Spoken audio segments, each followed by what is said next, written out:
আসসালামু আলাইকুম রহমতুল্লাহি তাআলা ওয়া বারাকাতুহু। কেমন আছেন সবাই? আলহামদুলিল্লাহ অনেক ভালো আছি। শীত লাগছে আপনাদের? কয় না, বলেন যে লাগছে তো অল্প। ডাইরেক্ট সরাসরি না বললে বিশ্বাস করে কেউ? হ্যাঁ, একজন বলতেছে মিছে কথা বললাম, তাতে তুমি বিশ্বাস করলি করো, না করলি তো আমার কিছু করার নেই, এরকম নাকি? যাই হোক, আজকে শীত কম আছে অনেক, আলহামদুলিল্লাহ। শীত অন্য দিনের তুলনায় আজ কম, আবার কুয়াশাও নেই। যেভাবে কুয়াশা পড়ে সেই কুয়াশাও নেই, আল্লাহ শুকরিয়া আদায় করি, আলহামদুলিল্লাহ।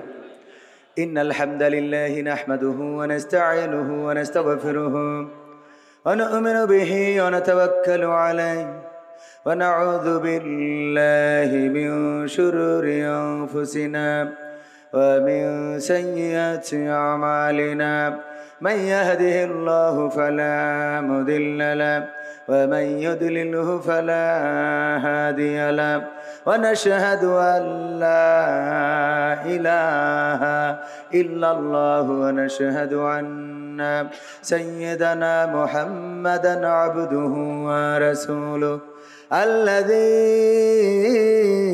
أرسله بالحق بشيرا ونذيرا وداعيا إلى الله بإذنه وسراجا منيرا فقد قال الله تعالى في كلامه المجيد والفرقانه الحميد সবাই পড়েন আউযু বিল্লাহি মিনাশ শাইতানির রাজিম বিসমিল্লাহির রাহমানির রহিম منها خلقناكم وفيها نعيدكم ومنها نخرجكم تارة أخرى وقال الله تعالى في شأن حبيبه إن الله وملائكته يصلون على النبي يا أيها الذين آمنوا صلوا عليه وسلموا تسليما اللهم صل على سيدنا مولانا محمد وعلى آله سيدنا নবীর নামে দুরূদ শরীফ পড়িবে যে জন তার জন্যে যে হারাম হবে জাহান্নামের আগুন আল্লাহুম্মা সাল্লি আলা سيدنا مولانا محمد وعلى آله سيدنا আরবের বুকে মক্কা নগরে আমেনার যেথায় ঘর আল্লাহর করুণা কৌসার হয়ে ঝরছে বারংবার আল্লাহুম্মা সাল্লি আলা সাইয়্যিদিনা মাওলানা মুহাম্মদ ওয়া আলা আলিহি سيدنا لا إله إلا الله لا إله إلا الله لا إله إلا الله لا إله إلا الله লা ইলাহা ইল্লাল্লাহু মুহাম্মাদুর রাসূলুল্লাহ সুবহানাল্লাহ ওয়ালহামদুলিল্লাহ লা ইলাহা সুবহানাল্লাহ ওয়ালহামদুলিল্লাহ লা ইলাহা ইল্লাল্লাহু মুহাম্মাদুর রাসূলুল্লাহ সাল্লাল্লাহু। আপন আপন বলিস কারে, কেউ তো আপন হয় না। আপন আপন বলিস কারে, কেউ তো আপন হয় না। স্বার্থ ছাড়া এই ভুবনে আপন তো কেউ রয়ে না। স্বার্থ ছাড়া এই ভুবনে আপন তো কেউ রয়ে না। আপন আপন বলো কারে, কেউ তো আপন হয় না। আপন আপন বলো কারে, কেউ তো আপন হয় না। স্বার্থ ছাড়া এই ভুবনে আপন তো কেউ রহে না। স্বার্থ ছাড়া এই ভুবনে আপন তো কেউ রহে না। চোখ বুঝিয়া ভাবর মন, কে তোর আপনজন। ভালোবাসা পাওয়ার জন্যে আছে কি কারণ? চোখ বুঝিয়া ভাবো মানুষ, কে তোমার আপনজন। ভালোবাসা পাওয়ার জন্যে আছে কি কারণ? চোখের আড়াল হলে দেখিস, চোখের আড়াল হয়ে দেখিস, তোর কথা কেউ কয় না। স্বার্থ ছাড়া এই ভুবনে আপন তো কেউ রহে না। স্বার্থ ছাড়া এই ভুবনে আপন তো কেউ রহে না। কার জন্যে তোর ভালোবাসা, টাকা ঘরার বাড়ি, মরার পরে কবরেতে রাখবে তাড়াতাড়ি। কার জন্যে এই ভালোবাসা, টাকা ঘরার বাড়ি, মরার পরে কবরেতে রাখবে তাড়াতাড়ি। বিনা লাভে বন্ধুরে কেউ, বিনা লাভে বন্ধুরে কেউ তুলার বোঝাও বই না। স্বার্থ ছাড়া এই ভুবনে আপন তো কেউ রহে না। স্বার্থ ছাড়া এই ভুবনে আপন তো কেউ রহে না। আপন আপন বলো কারে, কেউ তো আপন হয় না। আপন আপন বলো কারে, কেউ তো আপন হয় না। স্বার্থ ছাড়া এই ভুবনে আপন তো কেউ রহে না। স্বার্থ ছাড়া এই ভুবনে আপন তো কেউ রহে না।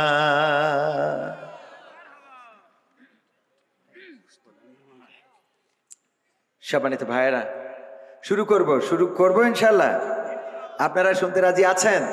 থাকা যাবে কিছু সময় ইনশাল্লাহ। আমরা যাই করি তাই করি, 12টার মধ্যে শেষ করে দেব ইনশা আল্লাহ। আমাদের তৌফিক দান করুন। আমা তৌফিকি ইল্লা বিল্লাহ। সম্মানিত ভাইয়েরা, আমার ডান পাশে অনেক যুবক, তরুণ, কিশোর দাঁড়ানো মানুষদের আমি বসতে তেমন একটা বলতে চাই না, কারণ বসতে বললে অনেকে আবার চলে যায়, যে দাঁড়িয়ে শুনতেছি তো তোমার ভালো লাগতেছে না, তাহলে চলে গেলাম, এরকম করে। তো এই জন্য চলে যেয়েন না, হয় বসেন না হয় দাঁড়ায় থাকেন, অসুবিধা নেই। কমিটি বলেছে যে বসার জন্য, তো কমিটির কথা যদি না বলি তাইলে আবার ওরা যাওয়ার সময় টাকা দিবেন না। হ্যাঁ, তো সম্মানিত ভাইয়েরা, আজকে আমরা ধোপাখোলা হেলফুল ফুজুল যুব সংঘের উদ্যোগে আয়োজিত প্রথম এই বছর এই মাহফিলটা আমরা শুরু করছি। বলেন আলহামদুলিল্লাহ। এই মাহফিলের ইতিহাস, আমরা যারা এই মাহফিলের শ্রোতা হয়েছি, আমরা যারা বক্তা হয়েছি, অতিথি হয়েছি, সভাপতি হয়েছি, এই মাহফিলটা প্রথম বার্ষিকী হয়েছে। এইভাবে প্রথম বার্ষিক লিখতে লিখতে এক সময় 32, 33, 49, 60, 62, 100 হবে না? হবে না? কিন্তু এই 60, 62 আসার আগে আমরা সব পটল তুলে বিক্রি করা শেষ, ঠিক না বে ঠিক? আমরা কেউ থাকবো, কিন্তু প্রথম যে শুরুটা হয়েছে প্রথম বছরের, এই শুরুটার ইতিহাস হিসাবে আমরা থেকে গেলাম। কিয়ামত পর্যন্ত যদি মাহফিলটা চলে, এই মাহফিলের আমরা যারা বক্তা শ্রোতা হয়েছি, বক্তারা না হয় টাকা নিয়েছে, আপনারা তো টাকা নেননি, আমাদের যা হয় হবে না, আপনাদের তো দোয়াটা ঠিক মতো হবে, ঠিক কিনা? সুতরাং আজকে আমরা অন্তত শেষ না করে যাব না, রাজি আছেন ইনশাআল্লাহ? এটা যেহেতু ইতিহাস তৈরি করা মাহফিল, বাংলাদেশ 1971-এ স্বাধীন হয়েছে, তারপরে অনেক এর মধ্যে 72 গেছে, 73, 75, 77, 79, 84, 86, 2000, 2024 পর্যন্ত এসেছে। 71 স্মরণীয় হয়ে আছে না নাই? 52 স্মরণীয় হয়ে আছে না নাই? নতুন করে আবার আমরা যারা 24 দেখলাম, এই 24ও স্মরণীয় হয়ে থাকবে না? থাকবে না?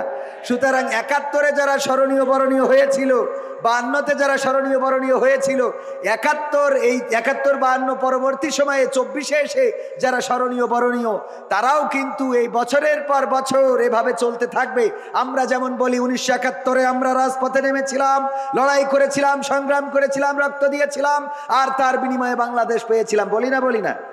একইভাবে বলা হবে 2024-এ আমাদের ভাইয়েরা রক্ত দিয়েছিল, জীবন দিয়েছিল, শহীদ আবু সাইদ শহীদ হয়েছিল, শান্ত মুগ্ধ তারা জীবন দিয়েছিল, ইয়ামিন রক্ত ঝরিয়েছিল, বাংলাদেশের হাজার মানুষ শহীদ হয়েছিল, অসংখ্য সহস্র আহত নিহত হয়ে এই বাংলাদেশ একটি সুন্দর সুখী সমৃদ্ধশালী বাংলাদেশ গড়ার জন্যে, স্বাধীনতা সার্বভৌমত্ব টিকিয়ে রাখার জন্যে 2024-এ বাক স্বাধীনতা ফিরিয়ে এনেছিল। বলা হবে না? হবে না? সুতরাং আমরা 24-এ যারা বেঁচে আছি তারা স্মরণীয় বরণীয়, ঠিক কিনা? আজকের মাহফিলটাও তদ্রূপ স্মরণ। আমি কিন্তু উদাহরণ দেওয়ার জন্য বললাম, আবার মনে করেন না রাজনীতির কথা বললাম। আমার রাজনীতি বলার কোনো দরকার নেই, কারণ এই অঞ্চলে না আমি মেম্বারি চেয়ারম্যানিতে দাঁড়াবো, না এমপিতি, আর আমার জীবনে তো এমপি নমিনেশন কেউ দেবেও না। তো মহিলা মেম্বার পদে দাঁড়াইতে চাইলে হয়তো দিতে পারে, দেবে? তাও দেবে না। আপনারা তো হাসলেন, তার মানে দেবে না, তার মানে দেবে না, বোঝা হয়ে গেছে। তো আজকের এই মাহফিলে যারা এসেছেন, আল্লাহ যাদেরকে কবুল করেছেন কিয়ামত পর্যন্ত দোয়া পাবেন। কারণ 52তম মাহফিলে এসে বলবে, আল্লাহ এই মাহফিল যারা শুরু করেছিল আজ পর্যন্ত চলমান, তুমি তাদেরকে আল্লাহ কবরে সওয়াব পৌঁছে দাও, অথবা জান্নাতের বাগান বানাও, অথবা ক্ষমা করে দাও। 20 বছর, 50 বছর, 60 বছর, 100 বছর পরে আমাদের সন্তানেরাও আমাদের জন্য দোয়া করবে না, কিন্তু এই মাহফিলে দোয়া হবে। সুবহানাল্লাহ। সুতরাং এই মাহফিলে বসলে আপনারা ক্ষতিগ্রস্ত হবেন না, লাভবান হবেন। আজকের মাহফিলের সভাপতি জনাব মাওলানা শফিকুর রহমান সাহেব, যিনি খতিব নতুনহাট কেন্দ্রীয় জামে মসজিদের, এবং আমাদের শ্রদ্ধাভাজন উস্তাদ, আমাদের মাথার তাজ, আমাদের মাজলিসুল মুফাসসিরিন বাংলাদেশ যশোর জেলার শ্রদ্ধাভাজন সেক্রেটারি, আমরা তাকে পেয়েছি আজকের মাহফিলে। আমরা ওনার প্রতি কৃতজ্ঞতা জ্ঞাপন করছি। আল্লাহ তাকে হায়াতে তৈয়বা নসিব করুন, বলেন আমিন। আলোচনা করেছে, এছাড়া বিশেষ মেহমান হিসাবে আসন অলঙ্কৃত করেছেন আমার বা পাশেই বসা, একাধিকবার নির্বাচিত হয়েছেন চেয়ারম্যান হিসাবে, গণমানুষের নেতা, জননন্দিত জনপ্রিয় জননেতা, আমাদের প্রিয় মুহতারাম শ্রদ্ধাভাজন জনাব মোহাম্মদ সিরাজুল ইসলাম সাহেব, সাবেক চেয়ারম্যান আরবপুর ইউনিয়ন পরিষদের। এবং আল্লাহ যদি কবুল করেন আগামীতেও ইনশাআল্লাহ আমরা নেতৃত্বে তাদেরকে পেতে চাই না, ভালোর সাথে যারা থাকবে আমরা তাদেরকে পেতে চাই। কিন্তু ভালোর থেকে যদি বিচ্যুতি ঘটে, সে যদি জামাতেরও হয়, তাও তার পক্ষে আমরা বলেন আছি নাই। আমাদের মুহতারাম সিরাজুল ইসলাম সাহেবকে আল্লাহ রাব্বুল আলামিন হায়াতে তৈয়বা নসিব করুন, এবং আজকে আমাদের মাহফিলে আসার জন্য আমরা ওনার প্রতি কৃতজ্ঞতা জ্ঞাপন করছি। আলোচনা করেছেন মাওলানা মুফতি, উনি কথা বলবেন, আমি এই কথাগুলো বলেই আমি ওনাকে কথা বলতে দেব, কারণ উনি খাওয়া দাওয়া করে আসতে একটু দেরি হয়ে গেল, না হলে আমার ফাঁকে কথা বলে নিতেন। এছাড়া আলোচনা করেছেন মাওলানা মুফতি সাইফুল্লাহ বিন কোরবান সাহেব, আমার বন্ধুবর। আলোচনা করেছেন আমার আর এক প্রিয় ভাই, আপনারা যার আলোচনা শুনে মুগ্ধ হয়েছেন, উনি সব জায়গায় প্রধান বক্তা হন, আমি ওনার আগে আলোচনা করি, কিন্তু আজকে কোনো না কোনো কারণে উনি আমার আগে ফ্ল্যাটটা নিয়ে ফেলেছেন। তো আমি দুঃখিত যে ওনার পরে আলোচনা করতে পারলে এটাই ভালো ওনার আগে আলোচনা করতে পারলে এটাই ভালো লাগতো, কারণ মুহতারাম আমাদের ভাইজান আমি অত্যন্ত সম্মান করি, ভাই ভালো করেই জানেন, সামনে বলে বলছি না। তো ভাইজানের প্রতি কৃতজ্ঞতা যে উনি আজকে আমার আগে আলোচনা করেছেন। মাওলানা এনামুল হাসান বিন নূর সাহেব, যিনি এনামুল হাসান বিন নূর ক্যাডেট মাদ্রাসার সম্মানিত প্রতিষ্ঠাতা, বেনাপোলে স্বনামধন্য প্রতিষ্ঠানটি গড়ে তুলেছেন। তো এছাড়াও আছেন গণ্যমান্য আরও অনেক ব্যক্তিবর্গ, যাদের পরিচালক মাহফিলের উপস্থাপক এবং আয়োজক, বিশেষ করে আমার সবুজ ভাই অনেক কষ্ট করেছেন। উনি একজন মিডিয়া কর্মী, আগে দাড়ি ছিল না যখন আমার সাথে পরিচয় হয়েছে, কিন্তু এখন দাড়ি রেখে আল্লাহ মোটামুটি আল্লাহর অলি হয়ে যাওয়ার, অলিয়া অলিয়ার পর্যায়ে পৌঁছে গেছে। আল্লাহ কবুল করে নিন, বলেন আমিন। আমার সামনে ভূমিষ্ঠ দিনদার ইমানদার মুসলমান ভাইয়েরা, পর্দার অন্তরালে মা এবং বোনেরা, সবাইকে আনুষ্ঠানিকভাবে সালাম জানাচ্ছি, আসসালামু আলাইকুম ওয়া রাহমাতুল্লাহ। আল্লাহর শুকরিয়া আদায় করছি, সবাই পড়ছি আলহামদুলিল্লাহ। নবী সাল্লাল্লাহু আলাইহি সাল্লামের প্রতি দুরূদ এবং সালাম, শহীদদের আত্মার মাগফিরাত কামনা করে আমি মুহতারাম আজকের মাহফিলের বিশেষ মেহমান জনাব মোহাম্মদ সিরাজুল ইসলাম সাহেব, সাবেক চেয়ারম্যান আরবপুর ইউনিয়ন পরিষদের, আমি বলবো যে একটু সালাম বিনিময় যদি আপনি সেরে নিতেন তাহলে আমার একটু প্যারা কমে যেত, যে আপনি একটু আমাদের ভাইদের সাথে আপনার একটু মনের কথা একটুখানি বলে নেন। সম্মানিত ভাই উপস্থিতি, আলোচনা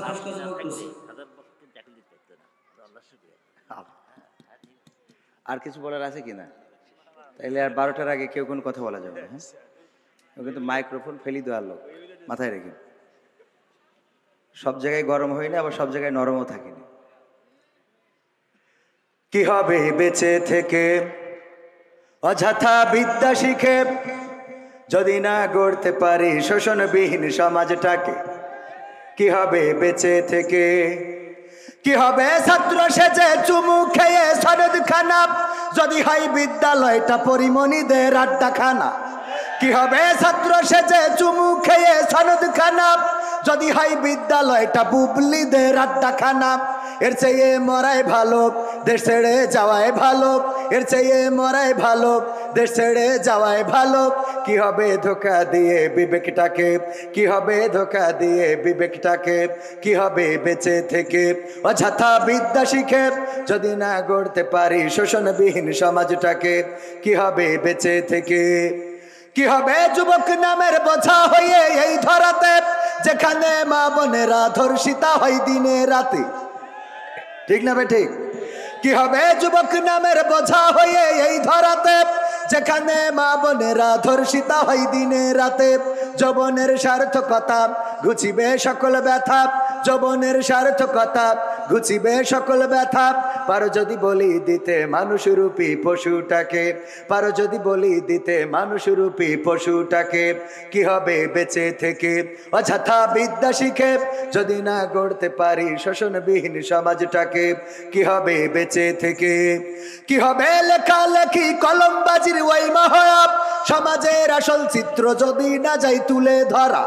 কি হবে লেখালেখি কলমবাজির ওই মহড়া, সমাজের আসল চিত্র যদি না যাই তুলে ধরা?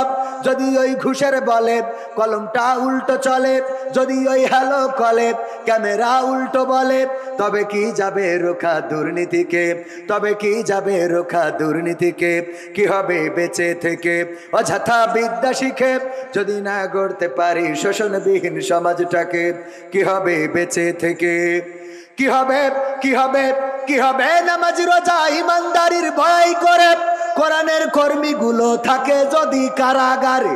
কি হবে নামাজ রোজা ইমানদারির ভয় করে, কোরআনের খাদেম যারা তারা যদি থাকে কারাগারে?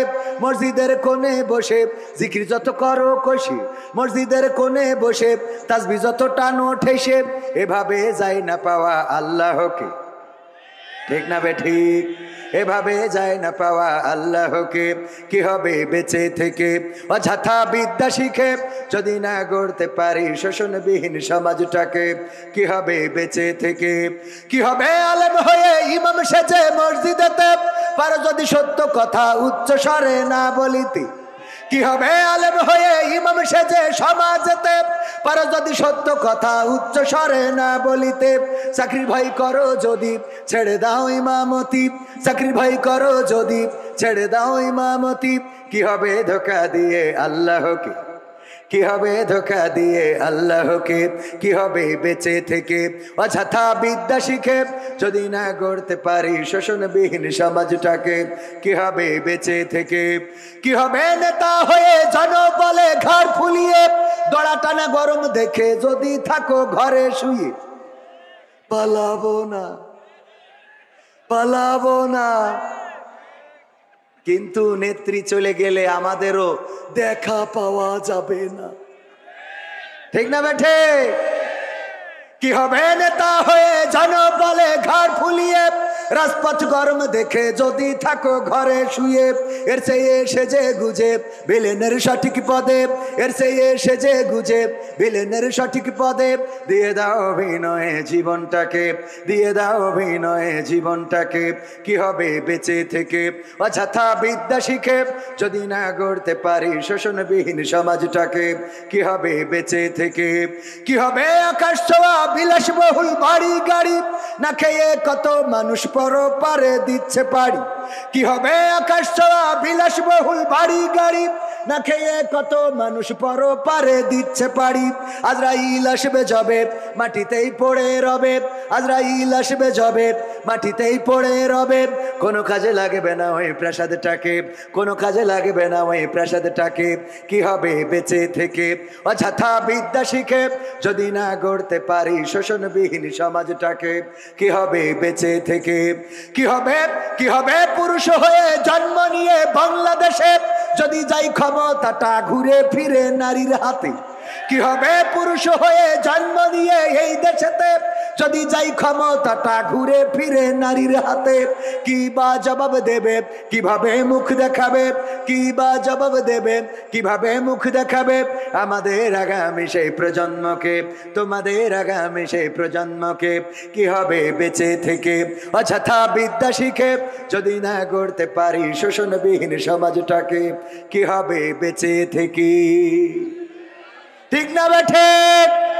কথাগুলো আমার লেখা নয়, মরহুম আইনুদ্দিন আল্লাহ জাদ রাহিমাহুল্লাহ, আমার উস্তাদ, কলরবের প্রতিষ্ঠাতা, তার লেখা।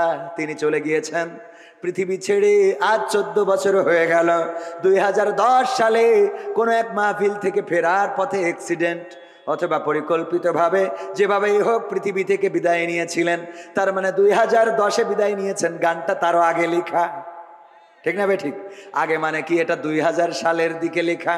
2000 সাল কিংবা 1999 সাল, সেই সময়ের গান এখনো গাইলে মনে হয় গতকালকে লিখেছে। ঠিক না বে ঠিক?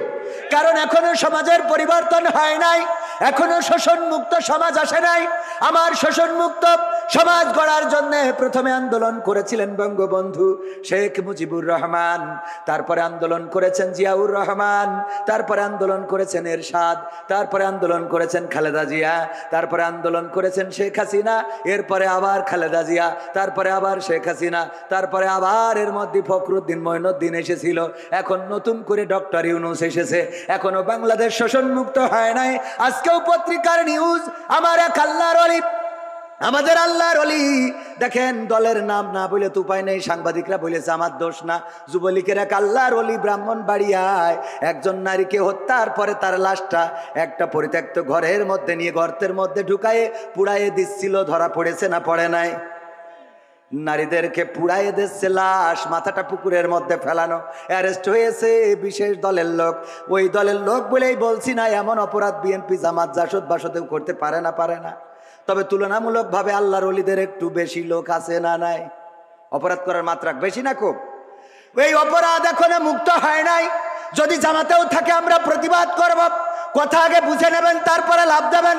যদি ধর্ষণ করে, আমার বাড়িতে যদি ধর্ষণকারী ধর্ষণ করে, আমি জামাত করার কারণে জামাতের কোনো নেতা যদি ধর্ষণ করে মানব নাকি?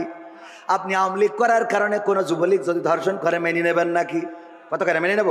সুতরাং এই বাংলাদেশে যদি কোথাও অন্যায় হয়, অনাচার হয়, পাপাচার হয়, কদাচার হয়, খুন হয়, গুম হয়, হত্যা হয়, তার বিরুদ্ধে প্রতিবাদের দরকার আছে না নাই? আল্লাহর নবী যখন এসেছিলেন, বিশ্ব নবী, সেই সময় মক্কায় কাফেরদের, যারা মক্কায় বসবাস করতেন, তাদের খাওয়ার অভাব ছিল। কতখানি খাওয়ার অভাব ছিল? খাওয়ার অভাব ছিল না। তখন কাফেরদের পড়ার অভাব ছিল না, তখন কাফেরদের অন্য কোনো অভাব ছিল না।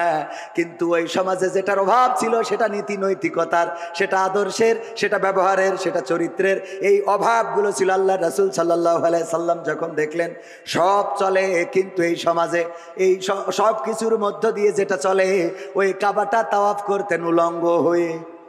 ঠিক না বে ঠিক? তারা কাবাও তাওয়াফ করতো, করতো না? করতো না? কথা কয় না। হজ করতো না? করতো না? এ ভাই, আপনারা জানেন না হজ করতো কিনা? আপনারা মনে হয় এই আজকে প্রথম হজ শুনতেছেন। আল্লাহ রাসূল হজের সময় যখন তাবুক গেড়ে দিয়ে কোরআন পড়ছেন, আবু জাহেল, আবু লাহাব, উতবা, সাইবা তারা তাবুতে যায় আর বলে যে দেখো ওই তাবুটার কাছে যাবা না, ওই তাবুতে কিন্তু বিশেষ দলের লোক রয়েছে, ওদের আমরা বাংলাদেশে রাখতে চাই না, পাকিস্তানে পাঠাইতে চাই, ওই তাবুর কাছে তোমরা যাবা না, ওর কথা শুনবা না, ও কিন্তু পাগল বলেছে না বলে নাই? আল্লাহ রাসূল যখন দাওয়াত প্রকাশ্যে দিতে পারে না, তখনও তার মানে বোঝা গেল তখন হজ চলতো, কথা কয় না, তখন হজ চলতো। এর আগের ঘটনা হলো সূরা ফিলেই রয়েছে, আল্লাহর নবী জন্মগ্রহণের 50 দিন পূর্বে সূরা ফিলে আল্লাহ সবিস্তারে বর্ণনা করে দিয়েছেন। ছোট্ট সূরায় সব ঘটনা বলে দিয়েছেন। আল্লাহর রাসূল তখনও জন্মগ্রহণ করেন নাই। আব্রাহা এসেছিল ওই কাবা ঘর ভাঙার জন্য, কি বাহিনী নিয়ে? হস্তি বাহিনী নিয়ে কাবা ঘর ভাঙতে আসলেন। অপরাধ কি? কারণ অপরাধটা হলো একটা গির্জা বানিয়েছিল আব্রাহা, সম্রাট আব্রাহা, বাদশা আব্রাহা। গির্জা বানানোর পরে বলল তোমরা এখানে তাওয়াফ করবা, ওইদিকে যাওয়ার দরকার নাই, ওই কাবায় তাওয়াফ করবা না। ওই কাবাবাসী তাওয়াফ তো করলই না, বরং কাবার প্রেমে তারা এত পাগল ছিল, আল্লাহর প্রেমে এত পাগল ছিল যে তারা ওই কাবার মালিককে তো ছাড়ে নাই, বরং বাদশা ওই যে কি আব্রাহা ও যে গির্জাটা বানিয়েছিল সেই গির্জায় ঢুকে পায়খানা করলো। আব্রাহার মিজাজ গেল খারাপ হয়ে, যে মানলি না হাগলি কেন? এই ডাকো, কথা কি বোঝা গেছে? মানিস নি ভালো কথা, এখানে পায়খানা করে গেলি কেন? এই অপরাধ, এই রাগ, এই ক্ষোভ থেকে হস্তি বাহিনী নিয়ে আসলো কাবা ঘর ভাঙার জন্যে। তার মানে রাসূল জন্মের পূর্বেও ওই কাবা তাওয়াফ করতো না? কাবাকে ভালোবাসার মানুষ ছিল না? কথা কয় না, ছিল না? ছিল মানে কি? রাসূলের দাদা, রাসূলের চাচা, রাসূলের আব্বার নামও আব্দুল্লাহ মানে গোলামটা কার? আল্লাহর গোলাম। সেই আল্লাহর গোলাম নামও রাখা হয়েছিল, সব ছিল, কিন্তু ওই সমাজে শান্তি ছিল না, ওই সমাজে নীতি নৈতিকতা ছিল না। সকালবেলায় বিবাহ করে বিকালবেলায় তালাক দিত, ইচ্ছা মতো 5 জন 7 জন 10 জন বিয়ে করত, বউ যাকে মন চায় তাকেই বিয়ে করত, এমনকি নিজের বোনকেও বিয়ে করতে তারা কার্পণ্য বোধ করতো না। তুচ্ছ কারণে মারামারি করত, কাটাকাটি করত, তুচ্ছ কারণে তারা অন্যায় লিপ্ত হয়ে যেত, একজন আর একজনের সাথে অবাধে মেলামেশা করত। এই জাতীয় অপরাধগুলোর কারণে আল্লাহ রাসূল সাল্লাল্লাহু আলাইহি সাল্লামকে আল্লাহ পাঠালেন ওই কাবা তাওয়াফ করার জন্য। যদি পাঠাতেন তাইলে ওই সময়ও কাবা তাওয়াফ করার লোক ছিল না? ছিল মানে কি? কাবার প্রেমে এত পাগল যে গির্জায় যেয়ে হেগে থুয়ে আইল। তাহলে আল্লাহ কাবা তাওয়াফের জন্য রাসূলকে পাঠায় নাই, কথা কি বোঝা গেছে? আপনি হজে যাবেন, আলহাজ হাজী সাহেব সালমান এফ রহমানও হজ করেছে গত রমজানে। পীর সাহেব আমার ফেসবুক স্ট্যাটাস দিয়েছে, কাবার ইমাম যেখানে দাঁড়ায় আমি তোর বরাবর একদম টানটাইনে সোজা এই পাশে দাঁড়াইছি। আল্লাহর ওলি দাঁড়াইলো কাবা ঘরে, যে এত বড় পরহেজগার ইমামের সামনে ইমাম বরাবর দাঁড়াইলো, আবার যেই বিপদে পড়েছে আগে দাড়ি ডারে ঝাড়িয়েছে, ঠিক না বেঠে? আগে ঝাড়িয়েছে দাড়ি। এবার যদি বলেন এটা রাজনীতির কথা, না, কোন রাজনীতির কথা নয়। আমার কোন জামাতের নেতা ডাক্তার শফিকুর রহমান, আমার ডাক্তার শফিকুর রহমান তো আমিরে জামাত, কিন্তু উনি হলেন আমাদের আর এক শফিকুর রহমান, আমাদের সেক্রেটারি সাহেব। উনি যদি গতকালকে দাড়ি কামায়, বলেন দেখি জামাত করার কারণে আপনাদের নতুন হাট জামে মসজিদে খুতবা দিবেন কি? খুতবা দিতে দিবেন কে? হাত উঁচু করেন। একজনও দেবেন মানে কাটি খুলি, দাড়ি যখন কাটিছি আরো কিছু কাটবো, ঠিক না বে ঠিক? তার মানে আমরা কিন্তু নেতা হিসাবে, দল হিসাবে বললাম না, আমরা কি হিসাবে বললাম? আল্লাহ রাসূলের সুন্নাতের এমন অবমর্যাদা মানা যায় না? মানা যায় না। ও আমার ভাইয়েরা, আমরা কথা বলার সময় কথা অনেকেই শোনে না, আগের থেকে লাভ দিয়ে ওঠে। ওই যে আগের দিন বোঝানোর চেষ্টা করেছিলাম, দত্তপাড়ায় স্যার বলল কবিতা লিখে নিয়ে আসবা, কবিতা দেখবো কে ফার্স্ট হয়। কবিতা লিখে এনেছে ছাত্র, বলছে ঠিক আছে তুমি পড়ে শোনাও। বলছে চোখের জল উঠিয়াছে কপালে, বলছে তুই একেবারে জিরো, তোর স্কুল তো বের করে দেওয়ার দরকার। কেন? এই চোখের জল কোনোদিন কপালে ওঠে? তোর লেখাপড়া হইলো এটা? এ কোন ধরনের কবিতা লিখেছিস? স্যার চোখের জল কি কপালে যায় না? বলছে না। কিভাবে যায়? চোখের জল কিভাবে যায়? তোর কবিতা হয়নি বাদ। বলছে বললাম তো এক লাইন, এর এই শুনেই ফাল পড়া শুরু করেছেন। পরের লাইনটা শোনেন কি বলতেছে, পা দুটো বাঁধা ছিল কদমের ডালে। পা যদি উল্টো করে বাঁধা থাকে তাহলে চোখের জল তো কপালেই আসে, ঠিক না বেঠে? স্যার বলছে ঠিক আছে 100-তে 100। বলছে পরের লাইন না শুনে অমনি তো আমার জিরো মেরে দিয়েছিলেন, কথা কি বোঝা গেছে? এই জন্য কথা শুনতে হবে ভালো করে, খেয়াল করে শুনবেন, তাহলে বুঝতে পারবেন। যদি খেয়াল করে না শোনেন তাইলে অমনি লাফালাফি শুরু করে দেবেন। আমার আল্লাহ বললেন, ইয়া আইয়ুহাল্লাযীনা আমানু, ইয়া আইয়ুহাল্লাযীনা আমানু লিমা তাকুলুনা মা লা তাফআলুন। কথাটা কার? অর্থটা কি? আল্লাহ বললেন, ও ঈমানদারেরা শোনো, আল্লাহর ওলিরা, পরহেজগারেরা শোনো, তোমাদের বলি শোনো, এমন কথা তোমরা কেন বলো যা তোমরা কাজে পরিণত করো না। আল্লাহ এর পরের আয়াতে বলছে, কাবুরা মাকতান ইনদাল্লাহি আন তাকুলু মা লা তাফআলুন। আল্লাহর কাছে এটা অত্যন্ত অপছন্দের, অত্যন্ত ঘৃণার যে তোমরা মুখে যা বলো কাজে তা পরিণত করো। কথা কয় না? এই যে আয়াত, এই আয়াতের ব্যাখ্যা করতে যে আমি খুঁজে পেলাম, এমপিরা সব কোথায় গেল, মন্ত্রীরা সব কোথায় গেল, কোথায় কাদের কাকা, তাদের সারা দেশটা এখন লাগে ফাঁকা ফাঁকা। পালাবো না, পালাবো না, প্রয়োজন হলে ফখরুলের বাসায় গিয়ে উঠবো।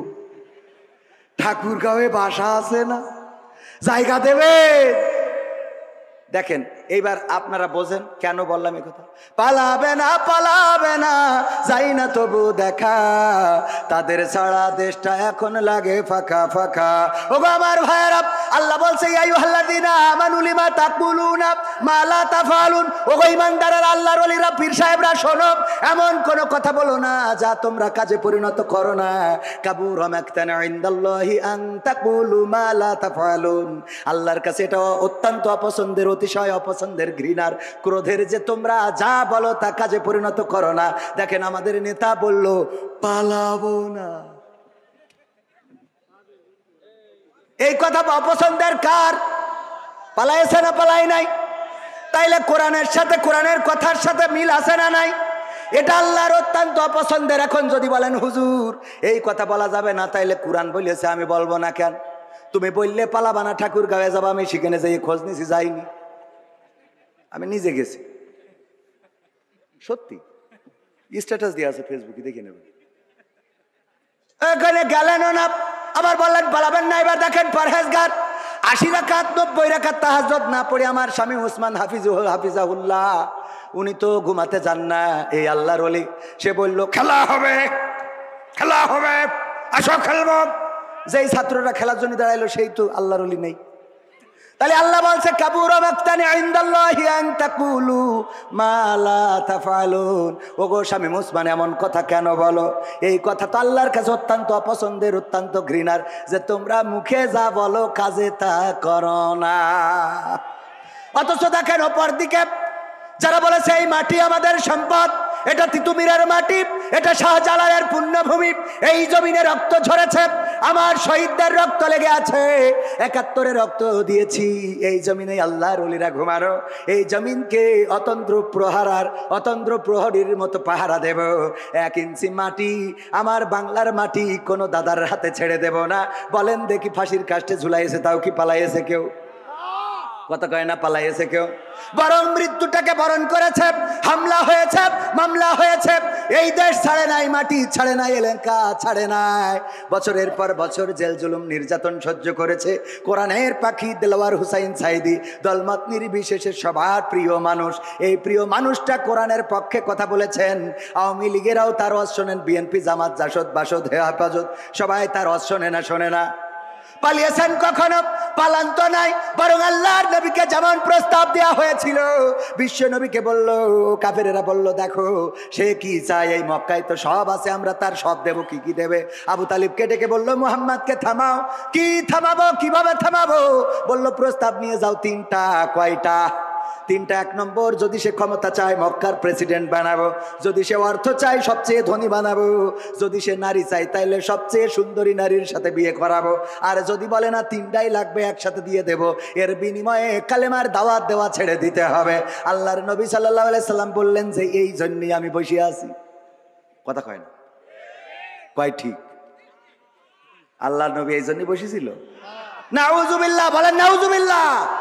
এই যে ওয়াজ আমার শ্রোতাকে, আমি মাঝে মাঝে পরীক্ষা নিই যে যারা শ্রোতা এরা দেখি কিরাম ওয়াজ শুনে এ, আবেগ মানে কি? মানে ওয়াজের পরীক্ষায় যে একটু করবো আপনাদের, করবো করবো রাজি? দেখা যাক, জীবনে তো কবে পরীক্ষা দিয়েছেন, 5 4-এ পড়ি, আমিও অনেক আগে দিয়েছি ছোটবেলায়, তো একটা পরীক্ষা হয়ে যাক, রাজি? আল্লাহ রাব্বুল আলামিন হঠাৎ করে মুনকার নাকিরকে খুঁজে পাচ্ছে না। আরে বাবা কি বিপদ, কত মানুষ মারা গেছে, কবরে যে সওয়াল করতে হবে, আর সেই সওয়ালের জবাব দেবে মানুষেরা। মান রব্বুকা ওমান দিনুকা ওমান নাবিয়ুকা, তোমার রবকে, তোমার দিন কি, তোমার নবীকে, কিন্তু মুনকার নাকির তো হারাই গেছে, খুঁজে পাচ্ছে না। আল্লাহ রাব্বুল আলামিন ফেরেশতায় একদল তদন্ত কমিটি বানাইলো, বলল 3 সদস্য বিশিষ্ট তদন্ত কমিটি, তোমরা তাড়াতাড়ি চলে যাও, খোঁজো খোঁজো খোঁজো, খুঁজে দেখো এক্ষুনি এত লাশ ডিবে পড়ে গেছে, ও কখন কি হবে আনে। ওরে বাবা এই পৃথিবীতে খুঁজে পায় না। হঠাৎ করে দেখে বাগদাদে আব্দুল কাদের জিলানির কবরে মুনকার নাকিরের হাত পিছনে নিয়ে পিঠ মোড়া দিয়ে বাইন্ধে রেখেছে। আল্লাহর কাছে যেয়ে বলল, আল্লাহ মুনকার নাকিরের খুঁজে পাবো কি করে আল্লাহ? ওই যে বাগদাদে দেখলাম তোমার এক বান্দার কবরে পিঠ মোড়া দিয়ে বাইন্ধে থুয়ে দিয়েছে। আল্লাহ বলছে, যা ওই বান্দার কাছে জিজ্ঞাসা করো তার দাবিটা কি, কি জন্য বাইন্দেছে, কি করলি ছাড়বে, তাড়াতাড়ি করে ছেড়ে দিতি বলো। এসে জিজ্ঞেস করছে, আল্লাহর বান্দা তুমি কে? আমি আব্দুল কাদের জিলানী। কেন বেঁধে রেখেছ? এই আমাদের দুইজন মুনকার নাকির ফেরেশতা, সারা দুনিয়ায় কত লাশ দেড়ি পড়ে গেছে, কখন প্রশ্ন করবে? আল্লাহ বলল ছেড়ে দিতি, কয় না ছাড়া হবে না। অপরাধ কি তাদের? অপরাধ হলো আমার কবরে ঢুকেছে কিন্তু সালাম দিয়ে প্রবেশ করে নাই, এই জন্যে বেঁধে রেখেছি। এখন কি করতে হবে? আল্লাহর কাছে যেয়ে বলো এই অপরাধে বেঁধে রেখেছি। আল্লাহর কাছে যেয়ে ফেরেশতারা বলেছে, আল্লাহ আব্দুল কাদের জিলানী সালাম দেয় না, এই অপরাধে তাদের হাত পিছনে দিয়ে হাত করা, ওই যে হাত মুড়া দিয়ে একেবারে কায়দা করে বেঁধে রেখেছে, ছাড়বে না। বলছে যাও যে প্রস্তাব দাও যে আর কি করলি ছাড়বে, সে কি চায়, তার দাবি দাবা কি, দাবি মেনে নেওয়া হবে। তখন আব্দুল কাদের জিলানির কাছে এসে ফেরেশতারা বলতেছে, ও আব্দুল কাদের জিলানী, আল্লাহ পাঠিয়েছে, কোন দাবি আছে আপনার, সেই দাবি আল্লাহ পূরণ করে দেবে। তখন আব্দুল কাদের জিলানী বলতেছে, দেখো আল্লাহরে যেয়ে বলো আল্লাহ জানো এই বাগদাদে যত কবরবাসী আছে সব কবরবাসী গুলোকে আল্লাহ চিরজীবনের মতো কবরের আযাব মাফ করে দেয়। এই কথা যখন ফেরেশতারা যেয়ে বলেছে, ওগো আল্লাহ আব্দুল কাদের জিলানী গোটা বাগদাদে যত কবরবাসী আছে সব কবরকে ক্ষমা করে দিতে বলেছে, আর কোনো কবরে আযাব দেয়া যাবে না। তখন আল্লাহ রাব্বুল আলামিন আব্দুল কাদের জিলানীকে ডাক দিয়ে বললেন, ওগো আব্দুল কাদের জিলানী শোনো, তুমি আজকে আমারে যে বিপদে ফেলেছো আব্দুল কাদের জিলানী, আজকে তুমি আমারে ছোট্ট একটা শাস্তি দিয়েছো, একদম নরমালে ছেড়ে দিয়েছো। অথচ তুমি যদি বাগদাদ না বলে, তুমি যদি বলতে মাশরিক থেকে মাগরিব পর্যন্ত যত মানুষ এই পৃথিবীতে চিরজনমের মতো বিদায় নিয়েছে আর কিয়ামত পর্যন্ত যারা বিদায় নিয়ে চলে যাবে তাদের ক্ষমা করে দাও, আমি আল্লাহ বাধ্য হয়ে গেছিলাম ক্ষমা করার জন্যে, তবে তুমি শুধু বাগদাদের মানুষের ক্ষমা চেয়েছো, আমি আল্লাহ ক্ষমা করে দিলাম। বলেন সুবহানাল্লাহ। সুবহানাল্লাহ বলেছেন কয়জন? হাত তোলেন। নারায়ে তাকবীর। বলেননি কয়জন? নারায়ে তাকবীর। এবার আপনারা বলেন কারা ফেল কারা পাস? এই ফেরেশতার বান্দার মতো শক্তি, হ্যাঁ? পরীক্ষা বইলে কয়ে নিলাম তাও ফেল, হ্যাঁ? আল্লাহরে বিপদে ফেলার মতো শক্তি কারো আছে? নাউজুবিল্লাহ বলবেন না? বলেন নাউজুবিল্লাহ। মানে সুর দিয়ে বললে ওরে বাবা সুবহানাল্লাহ পড়ার জন্য মন ডাকু পাকু করে, ঠিক না ভাই? ঠিক। ও আল্লাহ হুজুর কত সুন্দর করে রে, এই ওয়াজ শুনে সুবহানাল্লাহ পড়লেন। ভাইরা আমার, আকলটারে কাজে লাগাতে হবে, বিবেকটারে কাজে লাগাতে হবে। আল্লাহর নবীর স্ত্রী বিবি খাদিজা রাদিয়াল্লাহু তাআলা আনহা ইন্তেকালের সময় বললেন, ওগো নবী গো আপনার কাছে 3টা আবদার রাখবেন কিনা? বলেন। আল্লাহর নবী ডানে তাকায়, বামে তাকায়, আকাশের দিকে তাকায়। যখন আল্লাহর নবী সিগন্যাল পাইলেন যে ঠিক আছে, খাদিজা যে অনুরোধ করে অনুরোধটা রাখার জন্য জবানটা দাও। আল্লাহর নবী বললেন, ওগো খাদিজা বলো দেখি তোমার কি চাওয়া? বিবি খাদিজা রাদিয়াল্লাহু তাআলা আনহা বললেন, ওগো নবী গো আমার চাওয়া হলো আমার মৃত্যুর পরে আপনি আমার কাফনের কাপড়, আপনার জামা দিয়ে আপনার কাপড় দিয়ে জড়িয়ে দিবেন। 2 নম্বর দাবি হলো গো নবী আপনার আলগা গা দিয়ে আমার ওই কবরে একটু গড়াগড়ি দিবেন। 3 নম্বর দাবি হলো নবী গো আমার বড্ড ভয় হয় মুনকার নাকির যখন এসে প্রশ্ন করবে মান রব্বুকা ওয়া মান দীনুকা ওয়া মান নাবিয়ুকা, তোমার রবকে, তোমার দিন কি, তোমার নবীকে ছিল, আমি জানি না ওই কবরে প্রশ্নের উত্তর ঠিক মতো দিতে পারবো কিনা, আমি ভয় পেয়ে হয়তো প্রশ্নের উত্তর ভুলে যেতে পারি। ওগো আল্লাহর নবী আপনার কাছে দাবি হলো আপনি আমার কবরের কাছে দাঁড়াবেন, আর যখন মুনকার নাকির সওয়াল করার জন্য আসবে আপনি আমার পক্ষ থেকে জবাবটা দিয়ে দিবেন, এইটাই আপনার কাছে আবদার। আল্লাহর নবী বললেন কেন এমন আবদার করলে ওগো খাদিজা? খাদিজা রাদিয়াল্লাহু তাআলা আনহা বললেন ওগো নবী গো আমার আবদারটা এই জন্যে আমি বড্ড ভয় পাই কবরের আযাবের, না জানি কবর আমার সাথে কি রূপাচরণ করে। আপনার গায়ের জামা যদি আমার কাফনের কাপড় হয় তাইলে আমি বিশ্বাস করি হয়তো কবর আমার সাথে বেয়াদবি করবে না। যদি আপনি আমার কবরে একটু গড়াগড়ি দেন, বিশ্ব নবীর দেহ মোবারক ওই কবরের মধ্যে পড়েছিল, ওই কবর হয়তো বেয়াদবি করবে না। আর আপনি যদি মুনকার নাকিরের প্রশ্নের জবাবটা দিয়ে দেন ওগো নবী তাইলে আমার আর কোনো ভয় থাকলো না।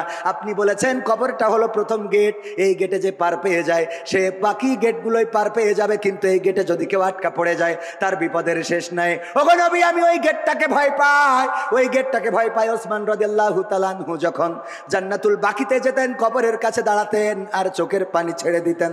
আল্লাহর নবীর সাহাবীরা প্রশ্ন করলেন ওগো ওসমান কোন জায়গায় তোমারে এত চোখের পানি ছাড়তে দেখি না, অথচ যখন জান্নাতুল বাকিতে কবরের কাছে আসো তখন তোমার চোখ থেকে পানিগুলো ঝরতে থাকে, দাড়ি ভিজে ভিজে টপ টপ করে পড়তে থাকে, কারণটা কি?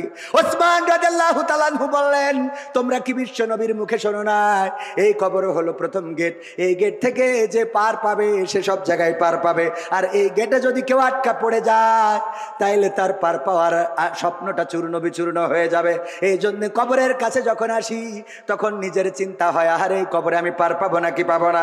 ওগো আমার ভাইয়েরা আল্লাহর নবীর সাহাবী, আল্লাহর নবীর সাহাবী ওসমান গনি আল্লাহর নবীর জামাতা, 2 মেয়েকে জিন্নুরাইন 2 মেয়েকে পেয়েছেন, 2 মেয়ের আল্লাহ রাব্বুল আলামিনের 2 মেয়েকে বিবাহ করার সুযোগ পেয়েছিলেন ওসমান রাদিয়াল্লাহু তাআলা আনহু।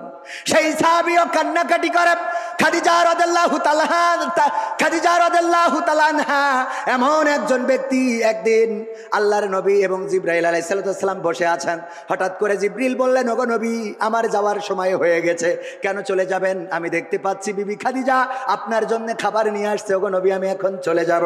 তবে যাওয়ার আগে বলে দিতে চাই ওগো নবী বিবি খাদিজা আসার পরে 2টা সুসংবাদ দেবেন। একটা হলো বলবেন আমি জিবরাইল আলাইহিস সালাম আমি বিবি খাদিজাকে সালাম জানিয়েছি এবং আল্লাহ রাব্বুল আলামিন স্বয়ং বিবি খাদিজাকে সালাম বলেছেন, বলেন সুবহানাল্লাহ। আল্লাহর নবীর কাছে যখন বিবি খাদিজা আসলেন আল্লাহর নবী বললেন ওগো খাদিজা তোমার জন্য আজকে 2টা সুসংবাদ, একটা হলো ফেরেশতা জিবরাইল তোমাকে সালাম বলেছে, আর একটা হলো স্বয়ং আল্লাহ রাব্বুল আলামিন তোমাকে সালাম দিয়েছেন। আল্লাহর নবীর স্ত্রী খাদিজা রাদিয়াল্লাহু তাআলা আনহা বললেন ওগো নবী ফেরেশতা জিবরাইলের সালামের জবাব তো আমি দিতে পারি, এই সালামের জবাবটা আমি দিলাম, কিন্তু আল্লাহর নবী আল্লাহ রাব্বুল আলামিনের সালামের জবাবটা কেমন করে দিতে হয় এটা জানি না, এই সালামের জবাবটা আপনি আমার পক্ষ থেকে দিয়ে দেন। এমন একজন রমণী সে মৃত্যুর সময় চিন্তা করছে আহারে যদি মারা যায় কবর আমার সাথে কেমন আচরণ করবে, এই ভয়ে আল্লাহ রাসূলকে বললেন আল্লাহ রাসূল আপনি দাঁড়িয়ে আমার ফেরেশতার জবাবটা দিয়ে দেবেন। আল্লাহ রাসূল ইন্তেকালের পরে দাফন কাফন শেষ করার পরে দাঁড়িয়ে রইলেন, সবাই চলে গেল, আল্লাহ রাসূল দাঁড়ানো, কারো সাহস নেই ডাকার। হাসান হুসাইন আল্লাহর নবীর ফাতেমা কন্যা ফাতেমা কান্নাকাটি করে, সম্ভবত তখন হাসান হুসাইন হয় নাই আমার জানা নাই, আমি হাসান হুসাইন বলতে গেছি এটা আসলে ফাতেমা রাদিয়াল্লাহু তাআলা আনহার নাম বলতে যে ওই নাম চলে এসেছে। নবীর কন্যারা কান্নাকাটি করে, ফেরেশতা জিবরাইল এসে বললেন আল্লাহর নবী আপনি তাড়াতাড়ি করে বাড়িতে যান, আপনারা আহলবর্গকে সান্ত্বনা দেন, বিবি খাদিজাকে হারিয়ে কান্নাকাটি করে তার সন্তানেরা, যে তাকে সান্ত্বনা দেন। আল্লাহর নবী বললেন ওগো জিবরাইল তুমি তো এসেছো, এখনো তো মুনকার নাকির আসে নাই, আমার পরে ওসিয়াত খাদিজা বলেছে মুনকার নাকির আসলে আমি যেন তার প্রশ্নের জবাব দিয়ে দেই, এখনো পর্যন্ত আসলো না, আমি দাঁড়িয়ে আছি। ফেরেশতা জিবরাইল বললেন ওগো নবী আপনি বাড়িতে যান, যেই খাদিজা কবরের মুনকার নাকিরের প্রশ্নের জবাবের এত ভয় পেয়েছি আল্লাহ রাব্বুল আলামিন আরশে আজিম থেকে ওই খাদিজার হয়ে সকল প্রশ্নের জবাবটা করে দিয়েছেন, বলেন সুবহানাল্লাহ। আল্লাহর নবীর এমন এমন সাহাবীরা, আব্দুল কাদের জিলানী রাহিমাহুল্লাহ, তিনি একজন আল্লাহর ওলি, এটা ঠিক আছে, কিন্তু তার কবরে সালাম দেয় নাই বলে হাত মুড়া দিয়ে বেঁধে রেখেছে। কেন দাফন কাফন করার সময় কি দড়ি দিছিল সাথে? এইটুকু তো চিন্তা করা লাগে, কথা কয় না। যাই হোক, ফেল করাতে কোনো অসুবিধা নেই। আমাদের দোষটা কি? সুর দিয়ে আমিও ফেল করেছিলাম। এই যেদিন আমার অ্যাডভোকেট এনামুল হক মুহতারাম চাচা যান, উনি আমার মাদ্রাসায় পাল্লা মোকামতলায়, তখন আমরা ছোট, উনি বললেন আমি একটা পরীক্ষা নেব। তো উনি একটা পরীক্ষা নিয়েছিলেন, অবশ্য ওয়াজটা করেছিলেন অন্য ভিন্ন আর একটা ঘটনা বলেছিলেন। সেই ঘটনায় যে দম করে জন্ম জীবন দিয়ে দিল, দম করলো, একজন কান্নাকাটি করতেছে লাশ নিয়ে, যে আমার সন্তান মারা গেছে, স্বামী মারা গেছে। এই একটা পুতা ছেলে, আমাদের যশোরের ভাষায়, অন্য দেশের ভাষায় নাতি বলে, যে আমার নাতিটা বেঁচে ছিল, তাও আল্লাহ নিয়ে গেল। তখন পীর সাহেব একটু দম করলেন, তারপরে ফু দিলেন, তো দাঁড়িয়ে গেল। বলেন সুবহানাল্লাহ। হ্যাঁ, তাও সুবহানাল্লাহ বলেছি। আমরা ওই দিন সুবহানাল্লাহ বলেছিলাম, এর জন্য ফেল করেছিলাম। আমরা ওয়াজ শুনবো, কিন্তু বুঝে শুনে হাত উঁচু করবো, মনে থাকবে?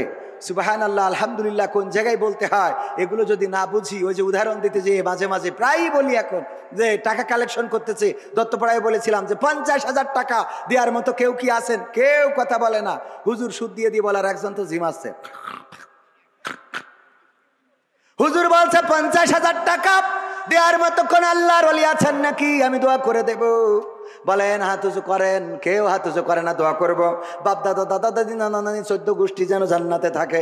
কেউ হাত তোলে না, তোলে না, তোলে না। এবার হুজুরির হয়ে গেছে রাগ, সুর দিয়ে বাদ দিয়ে এবার চিল্লাইনো শুরু করে দিয়েছে। 50,000 টাকা দেওয়ার মতো এই ধোপা খোলায় একজনও নাই, হাত উঁচু করেন।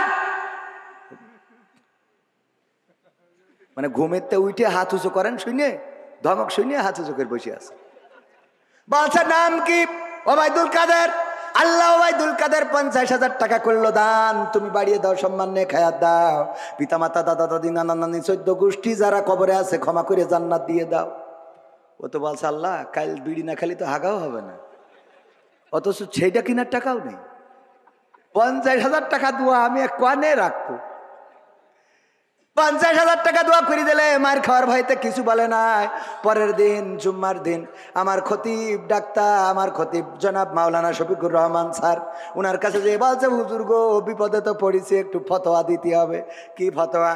ওই যে মাহফিল হচ্ছিল ধূপ খোলায় না ধূপা খোলায়, আমি ওখানে ধূপা খোলায় ওখানে 50,000 টাকার জন্য হুজুর কালেকশন করছিল। আমি হঠাৎ করে ঘুমায় পড়িলাম, খেয়াল করিনি। হুজুর যখন বলেছে হাত উঁচু করেন, আমি উঠে পরে হাত উঁচু করেছি, কিন্তু তার আগে বলেছে 50,000 টাকা কিনা দেবেন, হাত উঁচু করেন। আগের লাইন ঘুমির মধ্যে চলে গেছে, যে উঠে দেখি হাত উঁচু করার শব্দ। হাত উঁচু করেছি, হুজুর দোয়া করে দেশ 50,000 টাকার। এখন আমার তো বিড়ি কেনার টাকাও নেই, হুজুর এখন আমি করবোটা কি? বলছে অসুবিধে নেই, টাকা না থাকলে দেবেন, কিন্তু ওটা তো ভুল ক্রমে হয়ে গেছে। কয় সেটা তো আমিও জানি, ও হাদিস আমার পড়া আছে, কিন্তু আমার ভয় হইলো হুজুর দোয়া করেছে আল্লাহ ওর মা বাপ দাদা দাদি নানা নানি 14 গোষ্ঠী যারা কবরে আছে আল্লাহ জান্নাত দাও। এখন টাকা যদি না দিতে পারি তাহলে ওদের কি আবার ফিরোইনে জাহান নামে রাখবে? ওদের কি আবার ফিরোইনে জাহান নামে রাখবে কিনা? হাত উঁচু বুঝে শুনে করার দরকার আছে না নাই? কোরআনের আলোচনায় ফিরে আসি, মনে কি আছে? আল্লাহ বললেন কাবুরা মাকতান ইনদাল্লাহি আন তাকুলু মা লা তাফআলুন। আলোচনার বিষয় এটা কোনো রাজনীতির কথা না। এই আয়াতের পরিপ্রেক্ষিতে আমার কথা হলো পালাবো না, পালাবো না, পালাবে না, পালাবে না, যাই না তবু দেখা, তাদের ছাড়া দেশটা এখন লাগে ফাঁকা ফাঁকা। আইন মন্ত্রী আটকে গেল আইনেরই ফাঁকে, দাড়ি ছাড়া দরবেশের ভণ্ড ভণ্ড লাগি। ঠিক না বেঠে? আইন মন্ত্রী আটকে গেল আইনেরই ফাঁকে, দাড়ি ছাড়া দরবেশের ভণ্ড ভণ্ড লাগে। শুনছি কত নেতা নেত্রী খাইতেছে ভাই ডান্ডা, বিচারপতি কালামানিকের ফাটিয়েছে আন্ডা। পলকেরও ঝলক গেল, পলকেরও ঝলক গেল থামিয়ে নেটের চাকা, তাদের ছাড়া দেশটা এখন লাগে ফাঁকা ফাঁকা, ওদের ছাড়া দেশটা এখন লাগে ফাঁকা ফাঁকা। কই গেল সেই সংসদেতে মমতাজের গান, কোথায় গেল হজরত বলা শামীম ওসমান? কই গেল সেই সংসদেতে মমতাজের গান, কোথায় গেল হজরত বলা শামীম ওসমান, ইনু মেনন্দি পুমনি আছে কারাগারে, বাপ করিলেও পাপ কখনো ছাড়ে কি আর তারে। কোথায় গেল স্পিকারের, কোথায় গেল স্পিকারের দৃষ্টি আঁকা বাঁকা, তাদের সারা দেশটা এখন লাগে ফাঁকা ফাঁকা, ওদের সারা দেশটা এখন লাগে ফাঁকা ফাঁকা। কোথায় গেল আরাফাত আর ব্যারিস্টার সুমন, কথা বলার সময় তারা করে নিয়োজন। মুরগি কবির খাইছে ধরা, জাফর কোথায় আছে, গোপন কি সেও গেল মোদি দাদুর কাছে।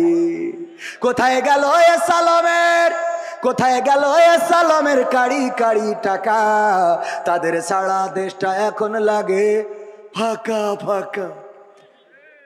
ঠিক না বেঠে? ফাঁকা ফাঁকা লাগে। যারা এই কথাই রাজনীতি খুঁজে পান, একটাও রাজনীতির কথা না, এটা দুঃখের কথা, আক্ষেপের কথা, কষ্টের কথা। আমার মমতাজ সংসদে গান গাইলো, দেখেন এই মমতাজের জন্য কত ত্যাগী নেতা, তারাও মার্কা পায় নাই। সাকিব আল হাসান ক্রিকেট খেলে, হঠাৎ করে ও নৌকা পাবে কেন আমার বুঝাই দেন। কথা কয় না, ও ক্রিকেট খেলে পালি ব্যাট বল উইকেট এইসব পাবে, হঠাৎ করে ওই যে পেয়ে গেল। আর অমনি ওখানকার ত্যাগী নেতারা মাইনাস হয়েছে না হয় নাই?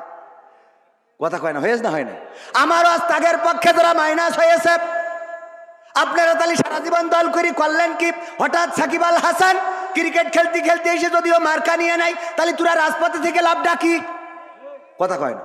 এই মমতাজ গান গাইয়ে বেড়ায়, সেই মমতাজ কি করে পেয়ে গেল? কারণ ওই সংসদে বসে তেল মার্দন করলো, নেত্রীর নামে গান গাইলো, নেতার নামে গান গাইলো।